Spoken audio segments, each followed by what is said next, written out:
और हमारा ये ईमान और अकीदा है, मेरा विजदान कहता है कि हम नबी के जिक्र की महफिल सजाते हैं तो उस महफिल में मदीने के पैगंबर तशरीफ लाते हैं। बोलो आते हैं कि नहीं आते हैं? लेकिन कुछ लोग हैं हमारे चैनल से जुड़ने के लिए YouTube पर मारूफ एजेंसी को अभी सब्सक्राइब करें। भाइयों ने मेरे कान में पूछा, मौलाना साहब ये किन की औलादे हैं, इनके बाप दादा कौन हैं? हमने कहा इनके अब्बा का पता लगाना है अगर तो 1400 साल पीछे जाना होगा। जब मेरे नबी हिजरत की रात बाहर निकल रहे थे, 40 काफिरों ने मुस्तफा के घर का घेराव कर लिया था, हाथों में नंगी तलवारें थे, नबी के खून के प्यासे थे। जिब्रील अमी हाजिर थे, या रसूल अल्लाह घर के बाहर जालिमों ने तलवारों को लेकर के आपके घर का घेराव किया है, आका ये सब आपके खून के प्यासे हैं। तब मदीने वाले ने कहा था, जिब्रील अगर ये जालिम है तो मेरा रब इन्नल्लाह अला कुल्ली शैइन कदीर है। आप माहौल और मिजाज बनाए, लहक के बोले या रसूल अल्लाह, ए जिब्रील अगर ये मेरे खून के प्यासे हैं तो मेरा रब इनसे बचाने वाला है। ए जिब्रील अभी देखो मेरा रब कैसे बचाता है। रब का फरमान हुआ, जिब्रील निकल रहे हो, निकलने महबूब निकल रहे हो, निकलने की तैयारी में हो। ए मुस्तफा हाथों में कंकरी ले लो, निकलो और कंकरी फेंक दो। ए महबूब ये अपनी हाथों में तलवार लेकर के खड़े हैं, महबूब तुम कंकरी फेंकोगे इन पर कंकरियां पड़ेंगी।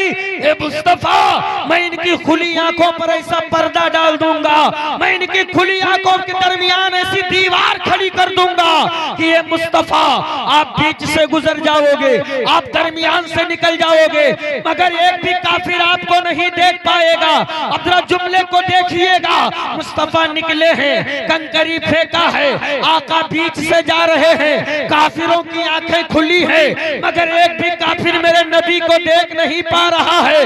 अब अगर आज का कोई पागल मौलवी कहे नबी महफिलों में दिखाई नहीं देते तो कह देना मियां इसमें कमाल मदीने वाले का है। कंकरी फेंका था 1400 साल पहले और उसका असर आज भी जारी है। नारे नारे रिसालत मसलके आला हजरत उलमाए अहले सुन्नत जश्ने उवैसे करनी। मचल के बोले सुभान अल्लाह। तो ये जो हम मूड पहुंच जाते, मचल के बोले सुभान अल्लाह। ऐसे नहीं, जिंदगी से बोले या नबी अल्लाह।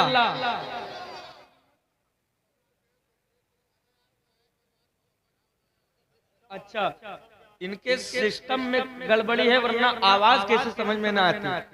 ये सिस्टम आवाज समझाने ही के लिए रखा जाता है। आप आवाज को क्लियर कीजिए, रिपीट हल्का कम कर दीजिए, बस आवाज साफ हो जाएगी। हाँ बेस बंद कर दीजिए, रिपीट थोड़ी हल्की कर दीजिए। अब मचल में बोले सुभान अल्लाह। अब समझ में आई? अब समझ में आई ना? आवाज ना कम करो, सिर्फ रिपीट कम करो। मचल के बोले या रसूल अल्लाह, या नबी अल्लाह। तो अब अगर कोई कहे कि मुस्तफा दिखाई नहीं देते तो झगड़ा न करना, कह देना मियां इसमें गलती तुम्हारी नहीं, तुम्हारे अब्बा की है। अगर वो नबी का घर न घेरे होते तो उन पे कंकरी न पड़ी होती और तुम्हारे अब्बा पे कंकरी न पड़ी होती तो तुम खुली हुई आंखों के साथ अंधे न हुए होते। ये तो हम सुन्नियों का नसीबा है, ये तो हम सुन्नियों की किस्मत है, किस्मत कि आलम तसव्वुर में हम दुनिया के किसी कोने में रहते हैं, आंख बंद करें तो मदीने वाले के करीब हो जाते हैं। और सुनो, आज एक आशिक के नाम की महफिल है, आशिकों का हुजूम है, एक आशिक कुछ सुनाने की कोशिश कर रहा है। अब मैं इश्क की किताब खोलने जा रहा हूँ, अगर जज्बे इश्क उभर कर सामने आए तो अपनी मोहब्बतों का इजहार कर देना। एक कौम मुस्लिम के जवानों, जिंदगी तुम्हें मिली है, कदरे गनीमत जानो, अल्लाह का एहसान है। तुम्हें ईमान की दौलत मिली, तुम्हें कुरान मिला, तुम्हें तुम्हें मुस्तफा मिले।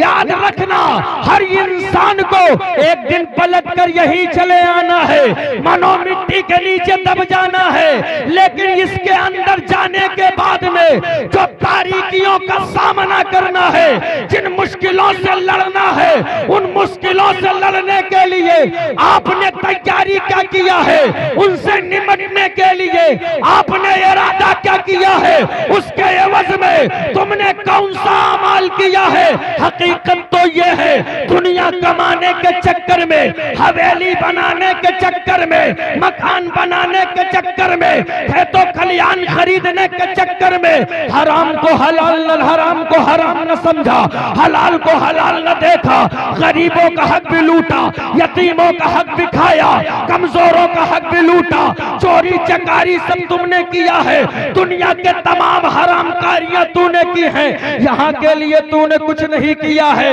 लेकिन याद रखना, जिस औलाद और बेटों की मोहब्बत में, तुम खानदान वालों की मोहब्बत में दौलतें इकट्ठा करके अपनी मकानात बनाते हो, जब कब्र में तुम्हें लिटाया जाएगा, जब मनो मिट्टी में दबाया जाएगा, ये सारे रिश्तेदार पलट कर वापस चले जाएंगे। इस अंधेरी कोठरी में तुम्हें तन्हा रहना है, तो बताओ तुमने इस अंधेरी कोठरी के लिए क्या इंतजाम किया है। उलमाए अहले सुन्नत से पूछो तो ये तुम्हें बताएंगे कि माँ बाप मोहब्बत करते हैं, बीवी बच्चे मोहब्बत करते हैं, भाई बहन मोहब्बत करते हैं, लेकिन जिस दिन तुझे मिट्टी में दबाया जाएगा, सबकी मोहब्बतें साथ छोड़ देंगी। तो मुझे कह लेने दिया जाए, दुनिया में रहकर अपने अगवाओ अजदाद को राजी न करने में न पड़ो, मदीने के अहमद मुख्तार को राजी करो। इसलिए कि जहां से दुनिया की मोहब्बत खत्म होती है, वहां से मदीने वाले का रिश्ता शुरू हो जाया करता है। सुभान अल्लाह, माशाअल्लाह। बताइए कि हमें और आपको तैयारी अपने कब्र की करनी है। बोलो करनी है कि नहीं करनी है? अरे बोलो ना भाई, करनी है कि नहीं करनी है? तो कैसे करनी है? शराब पी के, जुआ खेल के, रंडियों का डांस दरवाजे पे डीजे के पीछे करवा के, खुद रुमाल उड़ा उड़ा के नाचने से नबी राजी होंगे? नबी ऐसे राजी नहीं होंगे। मुस्तफा को राजी करना है तो मुस्तफा के तरीक को अपनाना होगा। नबी को राजी करना है तो आका के तरीके को अपनाना होगा।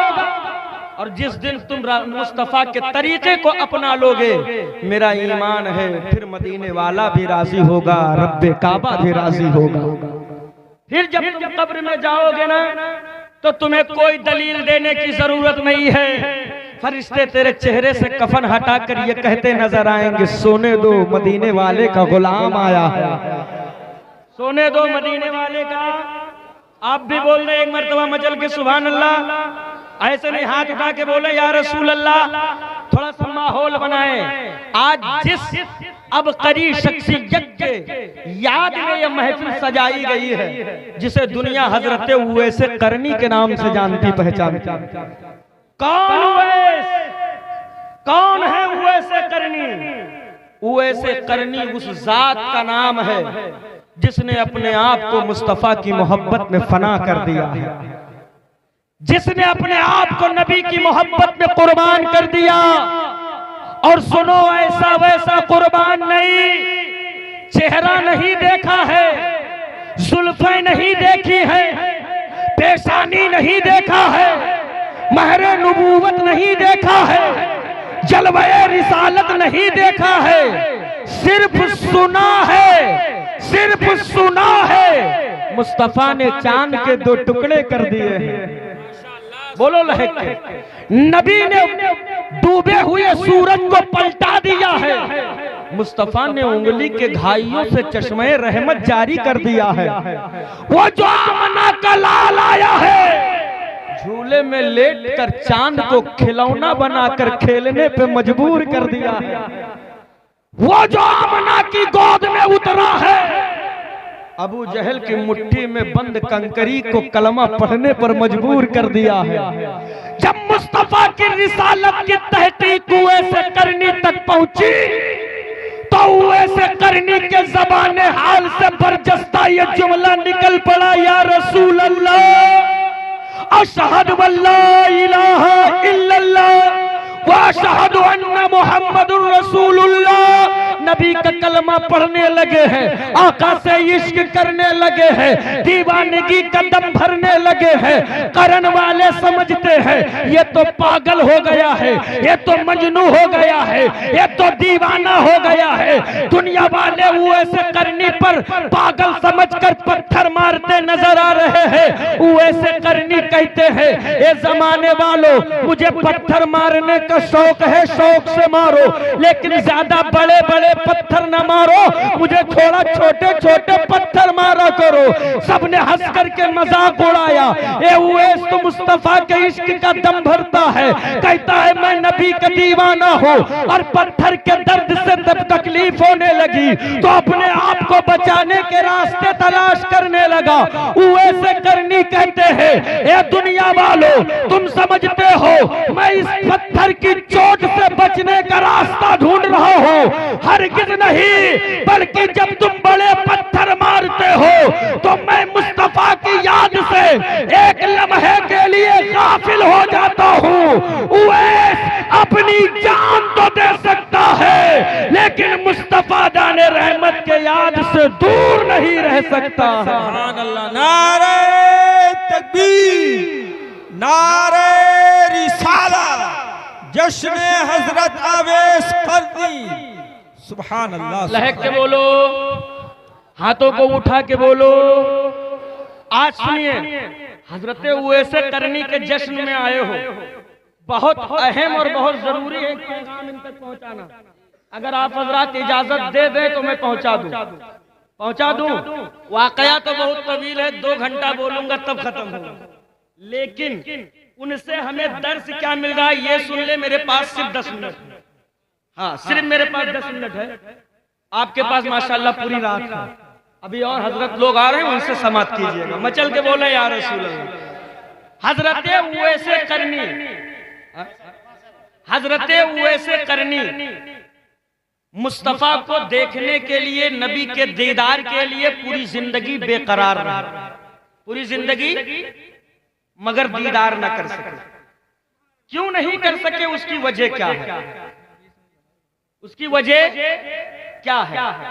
तारीख पलट कर देखो तो मुअर्रिखीन लिखते हैं उसकी सिर्फ एक वजह थी कि उनकी मां ने उन्हें मुस्तफा के पास जाने की इजाजत न दी, इसलिए वो नबी की बारगाह तक न पहुंच सके। मां ने रोक दिया तो नबियों के इमाम को देखने न गए। और आज तुम कहां हो? अम्मा रोकती हैं फिर भी डीजे देखने चले जाते हैं, अम्मा रोकती हैं फिर भी नाच देखने चले जाते हैं। अम्मा कहती है भैया ईर घाट जाओ तो भैया वीर घाट जा रहे हैं। अगर अम्मा कहते इधर जाओ तो आजकल की औलादें हैं कि अगर जाना ही इधर है तो रास्ता पलट रहे हैं, इधर जाएंगे हम, है ना। अगर सुबह सुबह का वक्त कोई जवान किसी काम पे जा रहा है और तैयार होकर निकला, माँ ने पूछ लिया बेटा कहाँ जा रहे हैं, तो आजकल कुछ हमारे मनहूस ऐसे हैं मुसलमान में, अरे दिमाग खराब के जो रास्ता काट दियो, यही तो हमारे कोनो कमो नहीं बिगड़। अरे ये हंसने का नहीं है, ये रोने का मकाम है, रोने का। ये उवैस करनी कौन है? ये वो उवैस करनी है जो सैयदुत ताबईन है, मगर माँ को छोड़कर मुस्तफा का दीदार करने न गए तो कितना मनहूस है। कहता है माँ ने रास्ता काट कर मेरा बिजनेस खराब कर दिया। अरे वो जमाने वालों, बड़े बड़े पीरों से बड़ी बड़ी तावीज़ें बाद में लटकाना, अगर बिगड़े काम बनाने हैं माँ का तलवा चूम कर घर से निकाल, मंजिल पर बाद में पहुंचेगा। अल्लाह तेरे मकसद में कामयाबी पहले अता फरमा देगा। सुभान अल्लाह, माशाअल्लाह, जिंदाबाद जिंदाबाद। मगर अफसोस, अफसोस सद अफसोस। हाँ, अब हम क्या करें चच्चा? सुनो सुनो, हम बाजा वाजा नहीं बजाए, जौन कई ली थे उनका करी थे, अब उसका सही करे जिम्मेदारी उसके ऑपरेटर के, है ना। तो हम का करी बताओ। मचल के बोले सुभान अल्लाह। हमार लोग के जिंदगी बजवे वालन के हवाले है, ई कोनो दिन मार के तब दम ले है।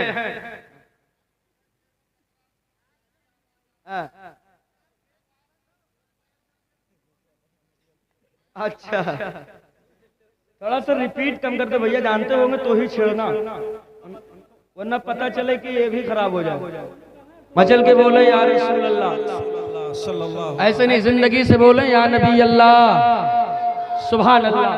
तो मैं अर्ज ये कर रहा था, माँ बाप से काम बिगड़ते नहीं हैं, माँ बाप से बिगड़े हुए नसीबे संवर जाया करते हैं। बोलो बोलो, समझ जाते हैं कि नहीं, संवर जाते हैं कि नहीं।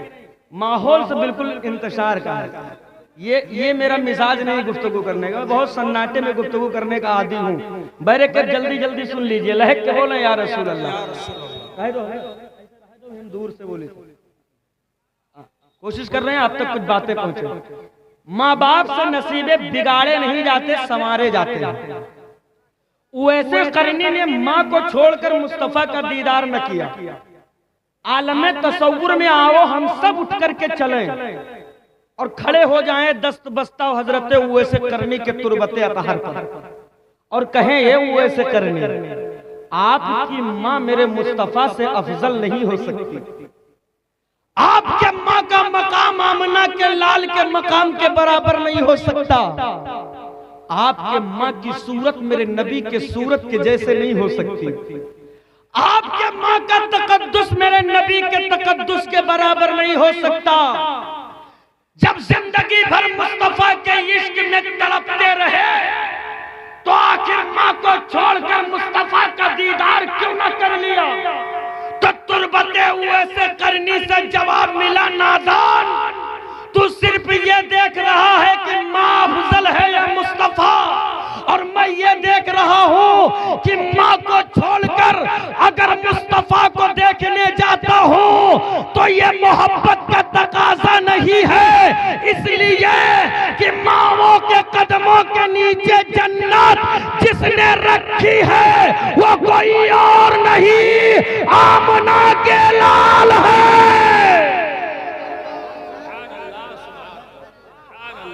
तुम माँ का और मुस्तफा के जलवों को कंपेयर न करो। मैं जो मेरी निगाहें देख रही हैं कि अगर मैं चला गया माँ को छोड़ करके और मुस्तफा की बारगाह में पहुंचा, आका ने मेरा गिरेबान पकड़कर पूछ लिया, उवैस तू मुझे देखने चला आया लेकिन मेरे फरमान को झुठलाया। ये उवैस मैंने कहा है माँ बाप को तकलीफ न देना, तूने माँ बाप की नाफरमानी करके मेरे चेहरे की जियारत करने चला आया है। ये उवैस बता तेरे साथ क्या हो। उवैस करनी कहते हैं मैं मुस्तफा को न देख सका लेकिन मुस्तफा के फरमान पे अमल कर लिया। क्या मतलब? जरूरी नहीं है इस दौर में मदीना ही जाया जाए, जरूरी ये है पहले माँ बाप को राजी कर लिया जाए। सुभान अल्लाह, सुभान अल्लाह, माशाअल्लाह। आज के दौर में क्या हो रहा है, अब्बा बीमार है तो लड़का का फुर्सत नहीं है, फोन लगा, हाँ ठीक है, जब तक बीमार रहे भैया के तो चले आओ, भैया के तो भैया का टाइम ना है तो ना बिजनेस जान पड़ते कि मशीन ले रुपया छापते कसके चले आओ, और जैसे ही अब्बा के सांस बंद हुआ तब प्लेन के टिकट बुक कराओ। ये हाल है तुम्हारा। माँ बाप जब तक जिंदा थे तुम देखने ना आ सके, माँ बाप की रूह निकली तो तुम उनकी सूरत को देखने नहीं बल्कि दिखावा करने के लिए प्लेनों से आ रहे हो। एक कौम मुस्लिम के जवानों मेरे जुमलों को नोट कर लो। कब्र की तारीकी में उतरने के बाद में अगर मदीने वाले ने पूछ लिया तेरे माँ बाप राजी है या नाराज, किस हालत में तू उन्हें छोड़ कर आया है, आज तेरे हालात पर नजर पड़ती है तो कलेजा फट के मुंह को आता है। अरे जवानों, अपने माँ बाप पे लाठियां मारने से पहले, माँ बाप को गालियां देने से पहले, माँ बाप को तंग करने से पहले माँ बाप के आंखों में आंसू लाने से पहले जरा अपने उस बूढ़ी माँ की उस भोली सूरत की तरफ देख लेना, जिसने अपने पेट में 9 महीने का बोझ समझकर तुझको रखा है, अपने सीने और कलेजे से लगा करके तेरी परवरिश की है, अपना खून जिगर दे करके तुझे परवान चढ़ाया है, फिर दर्द के वो 3 झटके जिसे उसने बर्दाश्त करके तुझे जन्म दिया है, जिन झटकों के आलम ये है कि अगर एक झटका भी ऐसा आता है जिसमें मौत और जिंदगी का कोई ठिकाना न रह जाता है, इतनी तकलीफों को सहने के बाद जब तेरी माँ ने तुझे पैदा किया है, वो बाप जिसने अपनी जवानी को जवानी न समझा, जिसने अपने बुढ़ापे को बुढ़ापा न समझा, दूसरों के ईंट पत्थर और गारा में सीमेंट की मिस्त्री गिरी मजदूरी कर करके तेरे को काला खिलाया पिलाया परवरिश की है। जब उन बूढ़े माँ बाप पर तेरी लाठियां पड़ती होंगी, जब उन बूढ़े माँ बाप पर तेरी गालियां बरसती होंगी, जब उन बूढ़े माँ बाप को तेरी तरफ से कोई तकलीफ पहुंचती होगी, तो बताओ मदीने वाले आका के कल्बे नूर पर क्या गुजरती होगी। एक कौम मुस्लिम के जवानों, यहाँ से यह अहद का अमामा बांध के उठो कि आज हम हजरत उवैस करनी के जश्न में आए हैं। जैसे हजरत उवैस करनी ने अपने माँ की मोहब्बत को दुनिया के सामने पेश किया है, हम भी अपनी माँ से वैसे मोहब्बत करेंगे, हम भी अपने बाप की इताअत और फरमा बरदारी करेंगे, हम भी मुस्तफा जाने रहमत के मुती और फरमा बरदार बनेंगे। मेरा ईमान है जब तेरे माँ बाप राजी होंगे और उनको राजी करके जब दुनिया से तू जाएगा, कब्र की तारीकी में उतरेगा, तो फरिश्ते तुझे ये मुजदा सुनाते नजर आएंगे, खुश हो जा, मुबारक हो, सो जाओ, इसलिए कि तेरे आने पर कोई नाराज नहीं है। गुंबदे खजरा का मकीन भी राजी है, नीली छत वाला रब्बुल आलमीन भी राजी है। लेकिन कब? जब अम्मा अब्बा राजी होंगे। हमने तो देखा है शादी को 2 से 3 महीना गुजर जाए तो जवान बिगड़ जाता है। वो करता है जितना बेगम जी कह रही है। बदला चौराहा से घर आता था, पहले थैली लाता था तो अम्मा को देता, और अब लेके आ रहा है तो सीधा बेगम के कमरे में जा रहा है। अच्छा, अम्मा भी फौजे कारी मुस्लिम साहब के पास हाफिज जी तवीज बना दी, काहे लौंडा हाथ निकलेगा गा। अब तो पूरे तरीके से उनके कब्जे में वो एक जना आइन आए हैं मंतरानी, ये आलम क्यों पेश आया? ए मेरी कौम की बेटियों, कभी तुमने इस पर तवज्जो दिया है? तेरी औलादें तेरी नाफरमान क्यों है? क्यों तेरे बच्चे तुझ पे लाठियां बरसा रहे हैं? क्यों तेरी औलादें तुझे गालियां दे रही हैं? क्यों तेरी औलादें नचनियां बन रही हैं? क्यों तेरी औलादें बीवी के गुलाम बनते नजर आ रहे हैं? क्यों तेरी औलादें वालिदैन के नाफरमान बनते नजर आ रहे हैं? उसकी सिर्फ एक वजह है, वो वजह ये है माँ बाप बेदीन हैं, इसलिए औलाद बेदीन बनती जा रही है। बोलो हकीकत है कि सही है? दोनों है ना कि झूठ है? हकीकत है तो लहक के बोल दो ना या रसूल अल्लाह, या रसूल अल्लाह। अब अतरी ठंडी नहीं हो तो जतरा तुम लोग दिखावत हो। जब नवंबर दिसंबर के जलसा रहा तब तो उछल उछल के बोलत रहो। अब तो ठंडी जा रही है, ठंडी को भी बता दो जाओ, हमारे भी दिन आने वाले हैं। मचल के बोलो सुभान अल्लाह। औलादे बेदीन है, बेदीन। अच्छा, बेदीन क्यों है? वालिदैन बेदीन है। ना नमाज, ना रोजा, ना हज, ना ज़कात, ना सदकात, ना खैरात, ना कुरान। अच्छा, कुरान की बात आई तो बात याद है, हमारे सबके घर में कुरान अल्लाह माशाल्लाह मौजूद है। किसी के घर में होगा नहीं होगा, वरना सबके घर में मौजूद है। लेकिन क्यों? अलमारियों में अलमारी की जीनत बना हुआ, 2 अंगुल धूर ऐसे जमा, 2 अंगुल 3 साल होगा, उठावे नहीं गए, दर से दर नहीं खस गए। अच्छा, उठाया जाता है कब? जब देवरानी जेठानी के पहली चुराई तो कहते हैं कुरान शरीफ लाओ, कसम खवाओ। ताब उका उठाई है, मूड़क धरा कसम खवा ले, फिर उठाए खुए धई दे, जब बुंदा चौरावा जी तब फिर से कसम खवावा। ये आलम है, यही वजह है तेरी औलादे बुज़दिल है बुज़दिल, यही वजह है तेरी औलादे बेनमाजी है, मुस्तफा की शरीयत से दूर है। एक कौम मुस्लिम की बेटियों, ऐसे कुछ फर्क नहीं पड़ने वाला। कारी मुस्लिम से तावीज नहीं ले जाओ, कारी मुस्लिम में धागा डालकर बच्चे को पहना दो, कोई फर्क नहीं पड़ने वाला। फर्क कब पड़ेगा? जब तेरे पेशानियों में सजदों में की तड़प होगी, जब तेरे सीने में मुस्तफा की मोहब्बत होगी, जब तेरे जबान पर नाते रसूल के नगमे होंगे। अगर यकीन ना आवे तो उलट कर तारीख अपने पिछले की माओं पर अपनी नजरें डाल लो। वो मेरी कौम की माएँ थी जिनकी पेशानियों में सजदों की तड़प है, जिनके जबान पर नाते नबी के तराने हैं, जिनके जबान पर दुरूद के नगमे हैं, जिनके सीने में मुस्तफा की मोहब्बत है, जिनके किरदार में सैयदा खातून जन्नत का किरदार है। ये लोगों, तो जब वो माए बच्चे को जन्म देती थी तो उन पाकीज़ा मामों की कोख से जन्म लेने वाला पाकीज़ा बच्चा जमाने का नचनिया नहीं होता था, जमाने का रंडीबाज नहीं होता था, जमाने का जुआरी नहीं होता था, जमाने का शराबी नहीं होता था, बल्कि उन्हीं बेटों में से कोई सलाहुद्दीन अय्यूबी होता था तो कोई सैयदे सालार मसूद गाजी होता। माशाअल्लाह, जिंदाबाद जिंदाबाद। बोलो, होता था कि नहीं होता था? सुभान अल्लाह, सुभान होता था कि नहीं होता था? आज तुम कहाँ हो? कभी देखा है तुमने?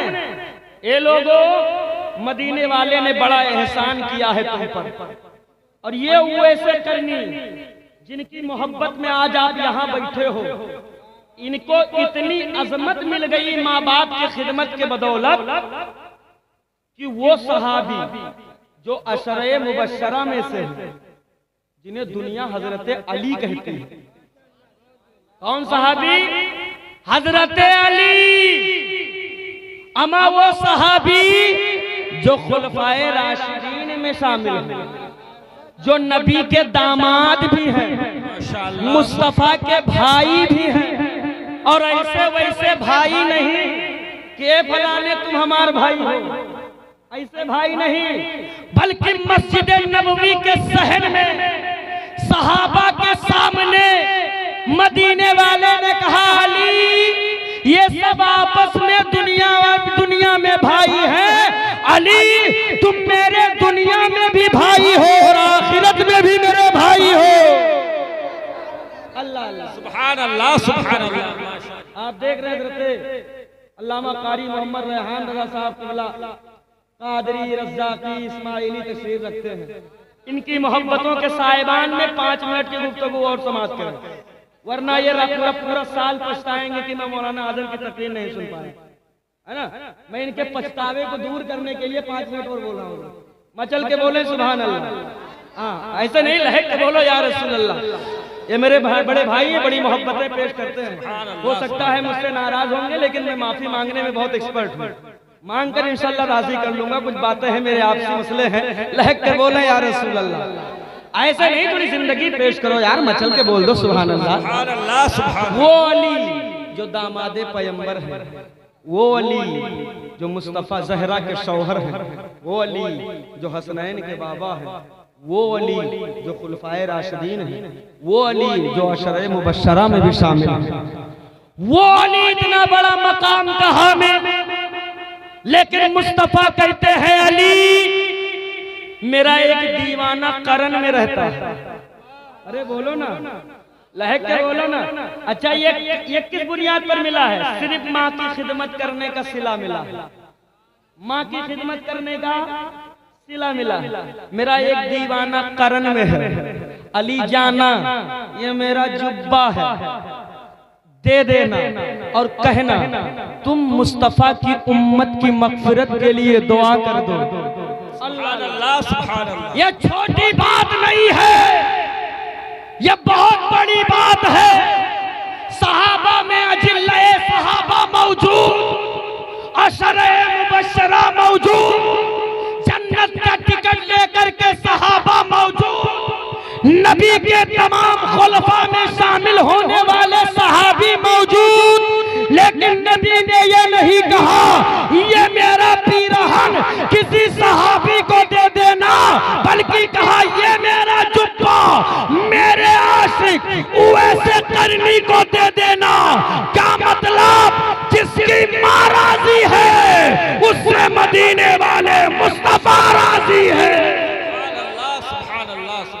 पता ये चला नबी को राजी करना है तो अम्मा को राजी करना बहुत जरूरी। बोलो जरूरी है कि नहीं है?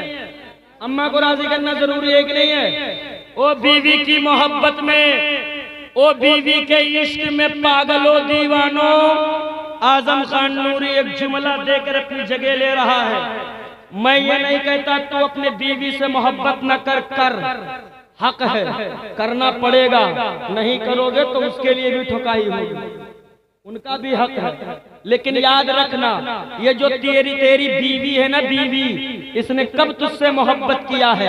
जब तुझे देखा है कि कमाने की कुव्वत आ गई है, जब देखा है कि जवानी का शबाब है, जब देखा है रहने के लिए मकान है, जब देखा है खाने के लिए खाना है, जब देखा है ऐश करने के लिए पैसे हैं, जब देखा है पहनने के लिए कपड़े हैं। मतलब ये तेरी बीवी ने तब तुझसे मोहब्बत किया है जब तेरी जवानी को देखा है, जब तेरे पैसों को देखा है, जब तेरी दौलत को देखा है, जब तेरी ताकत को देखा है, जब तेरी शोहरत को देखा है। लेकिन कुर्बान जाओ माँ की अनमोल ममता पर, तेरी माँ ने तो तुझसे उस वक्त मोहब्बत किया था जब तू पैदा हुआ था, न उठकर बैठ सकता था, न चल सकता था, न खाने पीने के लिए कुछ मांग सकता था।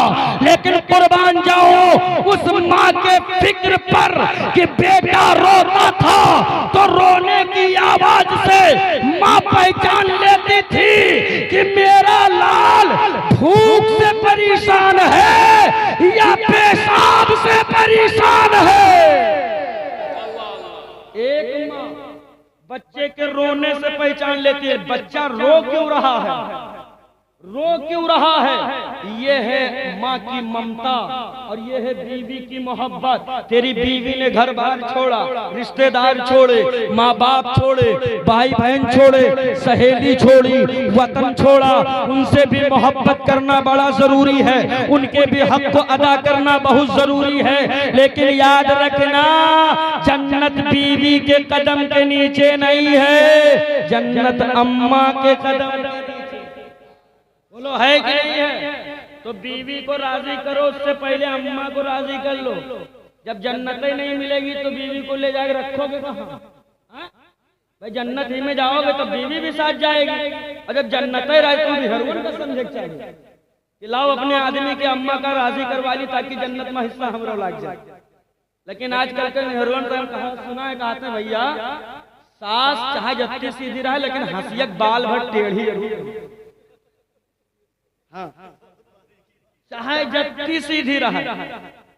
मैं अर्ज करना चाहता हूँ ये खुराफातें खत्म हो सकती हैं अगर हर बहू अपनी सास को माँ समझ ले और हर सास अपनी बेटी अपनी बहू को बेटी समझ ले। वो ये समझ ले कि मैंने अपनी बेटी दूसरे के घर भेजी है तो अल्लाह ने दूसरे की बेटी को मेरे घर भेज दिया, मामला सुधर जाएगा। लेकिन नहीं, तुम्हारा अब्बा हमरे घरे कूलर नहीं भेजे, सास लोग मेरी सास पतोहन के सांस लेना दुश्वार है। ये मेरी कौम की माओ मेरे जुमलों को नोट कर लेना। अगर तेरे घर में तरीके इस्लाम और किरदार फातिमा राइज हो जाए तो मेरा ईमान है कि तब तेरे घर में लड़ाई झगड़े नहीं होंगे। नमाजों को पंजगाना तुम अदा करना शुरू कर दो, कुरान की तिलावत शुरू कर दो, दुरूद मुस्तफा कसरत से पढ़ना शुरू कर दो, तेरे घर से शैतान भाग जाएगा, बरकतों का नुज़ूल होना शुरू हो जाएगा, तेरे घर से बुराइयां निकल कर भाग जाएंगी, तेरे घर का अमन का डेरा हो जाएगा। और मेरा ईमान है कि कुरान की बरकत से फिर उस घर में कोई शैतानी काम नहीं होगा, बल्कि वो होगा जिससे मदीने वाले मुस्तफा राजी हो और करबला वाले मेरे आका हुसैन राजी हो, है ना। तो बस मैं अपने इन चंद जुमलों के साथ अपनी गुफ्तगू को इख्तिताम करना चाहता हूँ। मैं बड़ी लंबी चौड़ी गुफ्तगू करने आया था, बातें तो बहुत कुछ थी, लेकिन हमने सोचा कुछ जो माँ हसल है, निचोड़ है, वो बताओ। बात पते की करनी चाहिए, वाकया सुना नहीं भैया, चालू न रहा। हाँ, ये वक्त समझ लो कि हमारे लिए भारी है। जैसे आप मोहब्बत करते हैं, कहीं के लोग भी मोहब्बत के हवा में बैठे इंतजार देख रहे हैं, और काफी लंबा जाना है। फिर कभी मौका मिला इंशाअल्लाह तफसीली गुफ्तगू की जाएगी। अस्तगफिरुल्लाह रब्बी मिन कुल्ली ज़ंबि व अतूबु इलैहि व मा अलैना इल्ला अल बलाग। अस्सलामु अलैकुम व रहमतुल्लाहि व बरकातुहू। कलमा पढ़ ले ला इलाहा इल्लल्लाहु मुहम्मद